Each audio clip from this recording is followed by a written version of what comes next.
মদিনার বাজার দিয়ে নবীজি যাচ্ছেন, নবীজির একটা ওট পছন্দ হয়েছে। তো নবী ওটের মালিকের কাছে গিয়ে জিজ্ঞেস করলেন, ভাইয়া এই ওটটার দাম কত?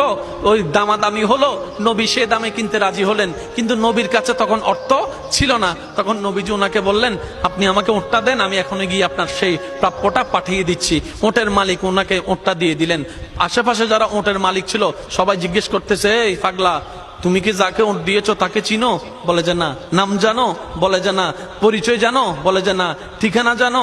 না। তো তুমি যে ওটটা দিয়ে দিলা, উনি যদি ওটার টাকাটা না ফাটায় তখন তো তুমি লসের মধ্যে চলে যাবা। সে ওটের মালিক বলে, এত সুন্দর নুরানি চেহারাওয়ালা কখনো বাটপার হতে পারে না, কখনো চিটার হতে পারে না, কখনো মিথ্যুক হতে পারে না। ওনার চেহারা দেখেই তো আমি ওট বিক্রি করার আগে মনটাই বিক্রি করে দিয়েছি, মনটাই বিক্রি করে দিয়েছি, মনটাই বিক্রি করে দিয়েছি। তোমরা যাই বলো, আমার মন বলে উনি আসবেই আসবে, টাকাটা পাঠাবেই পাঠাবে। এই কথা বলতে না বলতে কিছুক্ষণ পরে নবীজির একজন সাহাবা এসে বলছেন, একটু আগে একজন ওট নিয়ে গিয়েছেন, কাছ থেকে ওটের মালিকটাকে একটু দেখতে চাই। উনি বলে যে আমার থেকে। তো উনি বললেন, আমাদের নবী আপনার থেকে ওটটা নিয়ে গিয়েছেন, ধরেন ওটের টাকাটাও দিয়েছেন, আপনাদের খাবার জন্য কিছু খেজুরও হাদিয়া পাঠিয়ে